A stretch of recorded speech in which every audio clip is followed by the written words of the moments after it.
cette édition, il sera question de la célébration aujourd'hui de la journée internationale sans tabac.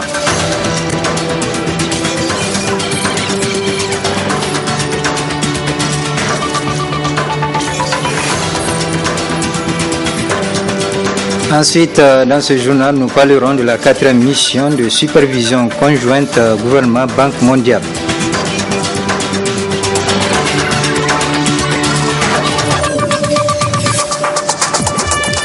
Mesdames, Messieurs, bonsoir, bienvenue dans cette édition d'information. Tout d'abord, le Niger, à l'exemple des autres pays, célèbre aujourd'hui la journée sans tabac avec comme thème se préparer au conditionnement neutre standardisé des produits du tabac. Bao Danjima, du point focal lutte contre le tabac, explique l'importance d'une telle journée. Le 31 mai de chaque année est consacré à la journée mondiale sans tabac. Comme on dit, compte tenu de l'ampleur du tabagisme, plus d'1 milliard de fumeurs à travers le monde, 6 millions de morts à peu près chaque année, ou un mort toutes les 6 secondes. Ouais, des pertes économiques, plus de 200 milliards. Le fait de consommer le tabac inflige à l'économie mondiale une perte de plus de 200 milliards.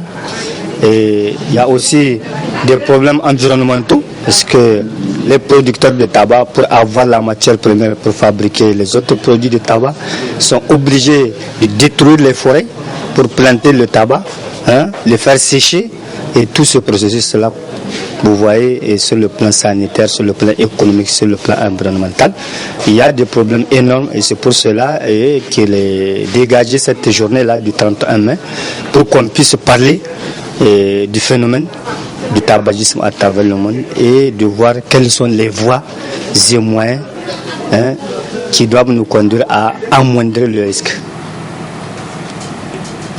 Lancement cet après-midi de la 4e mission de supervision conjointe gouvernement-Banque mondiale relativement aux activités du programme d'action communautaire. Un programme qui se trouve dans sa 3e année. Compte rendu Ousmane Sidikou et Ibrahim Abdou. L'activité se veut périodique et vise à améliorer les performances du projet. Elle consacre le lancement de la 4e mission conjointe de supervision de la Banque mondiale. D'importance capitale, elle est surtout à une phase importante du projet. Le déroulement de cette mission de supervision revêt une importance particulière. En effet, le stade actuel de l'exécution du projet est celui de l'intensification de la mise en œuvre de la composante B du projet, composante relative à l'utilisation du fonds d'investissement local au bénéfice des communes et des communautés cibles. C'est pourquoi nous venons de sortir d'une mission d'audit technique interne qui nous a permis de visiter physiquement tous les micro-projets réalisés ou en cours de réalisation sur l'ensemble de 8 régions d'intervention du projet. Et de cette mission, nous sommes revenus réconfortés et satisfaits par ce que nous avons vu et entendu des bénéficiaires directs et des autres acteurs sur le terrain. La Banque mondiale, quant à elle, se réjouit du contact déjà établi, tout comme du climat serein de travail, d'où sont satisfaits aux autres acteurs. En principe, les choses doivent être bonnes. Mais pour ne pas tirer de conclusions en début de mission, nous allons faire les séances de travail ensemble, descendre sur le terrain, rencontrer les bénéficiaires, voir de visu ce qui a été fait, afin de tirer les conclusions nécessaires. Donc, je vous remercie tous. Je remercie les plus hautes autorités au nom de la banque et de toute l'équipe pour l'occasion qu'ils nous ont donnée une fois de plus de faire le point des travaux que nous faisons ensemble afin de tirer les conclusions nécessaires. Cette mission conjointe du Pacte 3 est un des outils du programme de la Renaissance Acte 2 du président de la République. Conséquemment, le gouvernement lui accorde toute l'importance requise. Pour aboutir aux résultats escomptés de notre mission, il nous faut un calendrier conséquent de travail qui sera basé sur les principes suivants. Suivre au bureau la présentation du bilan des réalisations dans les domaines de suivi-évaluation, de la comptabilité, la gouvernance locale, la communication, la sauvegarde environnementale et ainsi que des micro-projets. Sortir sur le terrain pour visiter certaines réalisations physiques dans les 125 communes de zone d'intervention du projet.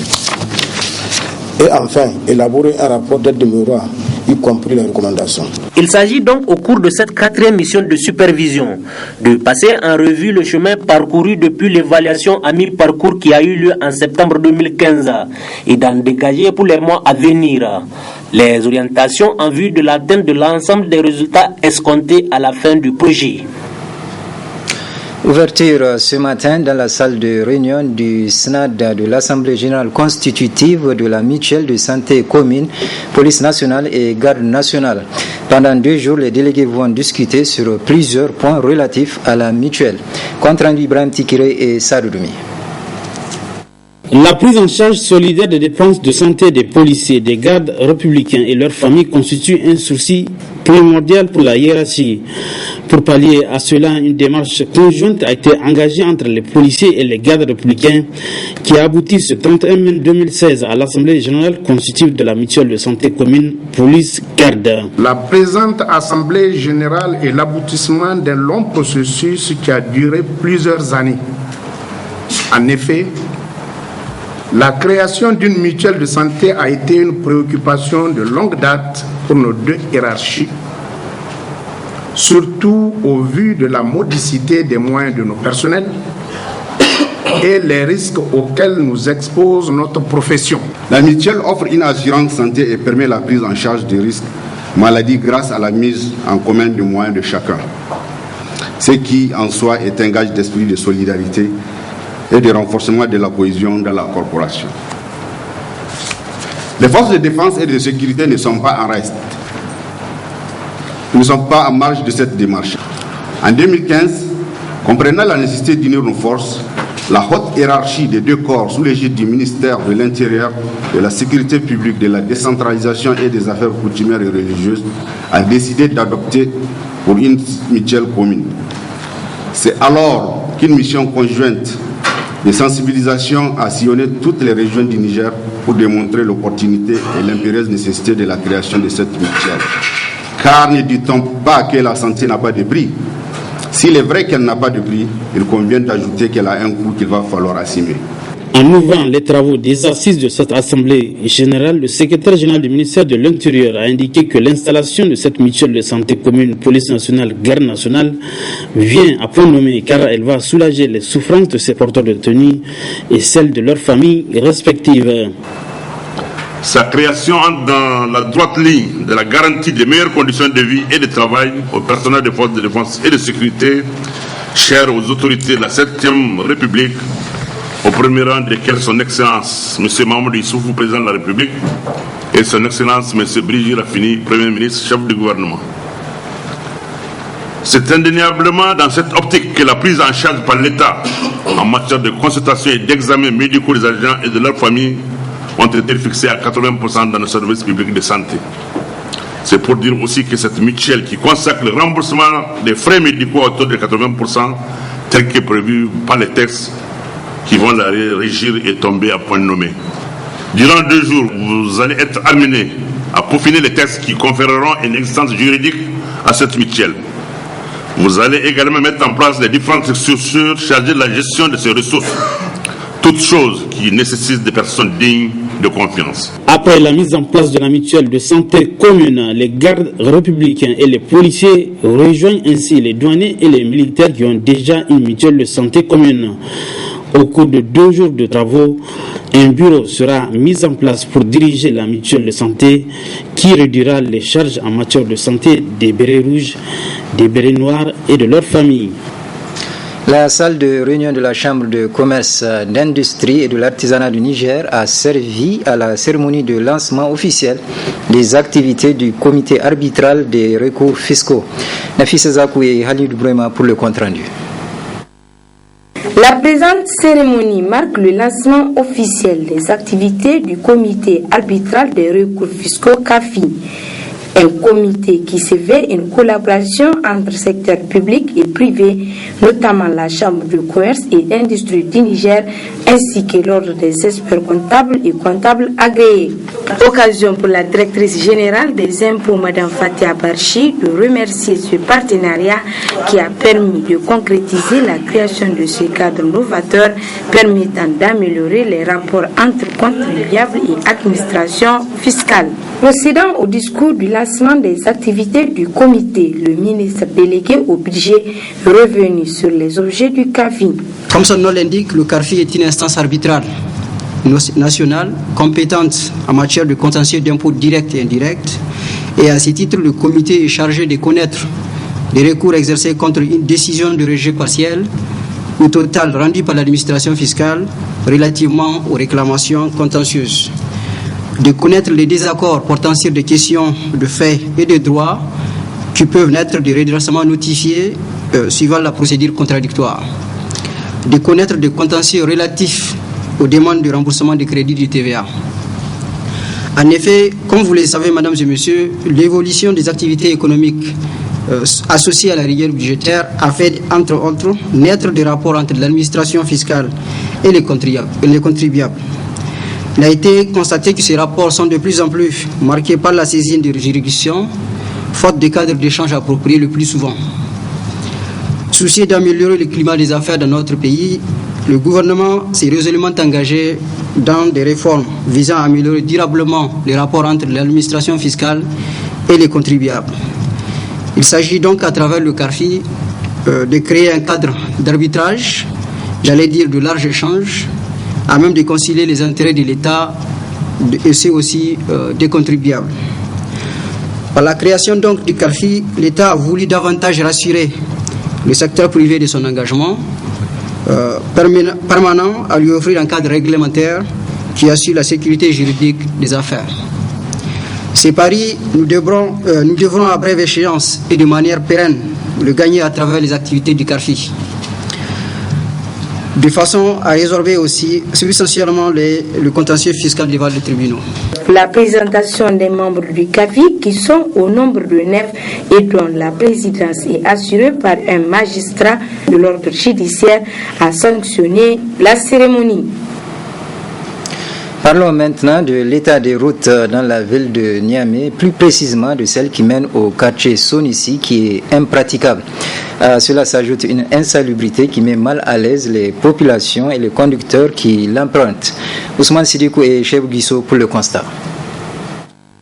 Nous sommes ici sur une des voies qui mène au quartier Sonissi. Sa particularité, les ordures qui la jonchent jusqu'à la rétrécir. Un tel niveau d'insalubrité qui non seulement indispose les habitants tout comme les conducteurs de taxi.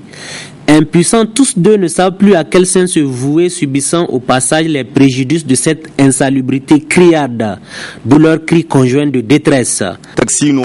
Voyez-vous même cette voie faite en latérite, tellement elle peine à finir, ce qui augmente du coup le prix de la course. Tellement cette voie est risquée, surtout en saison pluvieuse. De grâce qu'ils viennent achever la voie et dégager les ordures.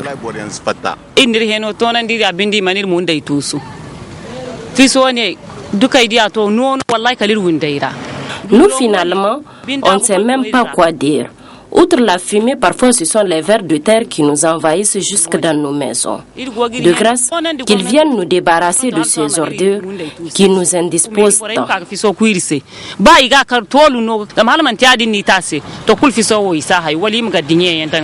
Niamey, la capitale, se veut Niala.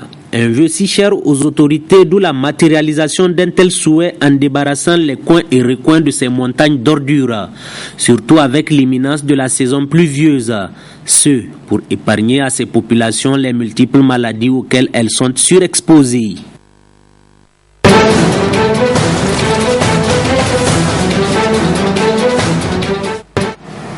Elle purge déjà une peine de 20 ans de prison pour atteinte à la sûreté de l'État, une peine qui pourrait encore être alourdie. Simone Gbagbo est encore dans le box des accusés pour crimes contre l'humanité. Récit Ludovic de Foucault. Simone Gbagbo fait son entrée au palais de justice d'Abidjan. Souriante, elle salue ses partisans. L'ancienne première dame de Côte d'Ivoire est accusée de crimes contre l'humanité. Il y a 3 semaines, lors d'une audience préparatoire, son attitude était la même et ses avocats rappelaient sa ligne de défense. Puisque le pouvoir ivoirien veut que Mme Gbagbo soit condamnée, cette cour d'assises qui a été choisie sur mesure ne fera que la condamner. L'objectif aujourd'hui pour nous dans ce procès-là, c'est que Mme Gbagbo, qui est un personnage politique, puisse démontrer qu'elle n'a aucun lien avec ces accusations et ces crimes qui sont condamnables.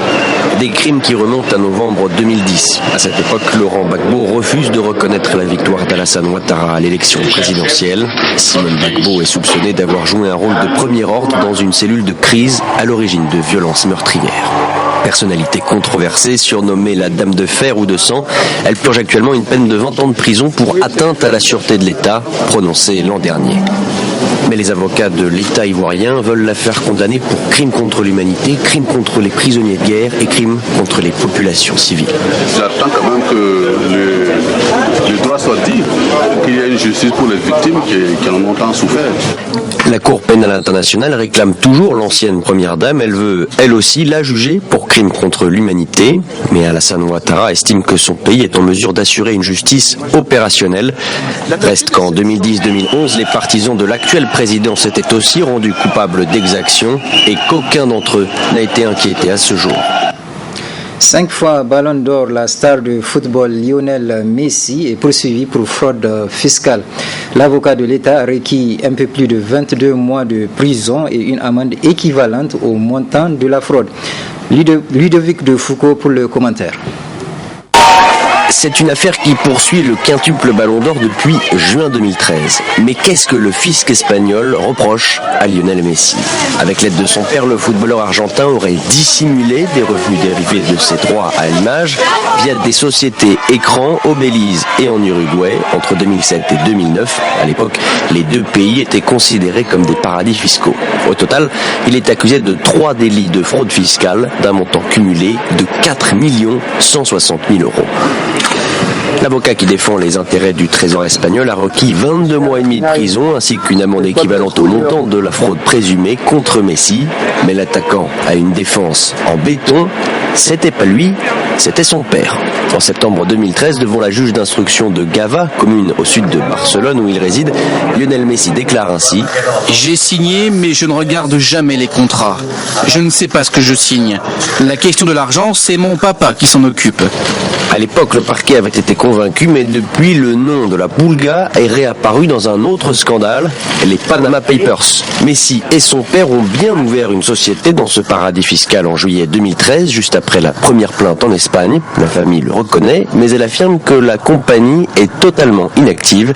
Le procès s'est ouvert ce mardi. Le prodige argentin devrait comparaître jeudi. Ce journal est à présent terminé. Merci de l'avoir suivi et je vous souhaite de passer une excellente soirée.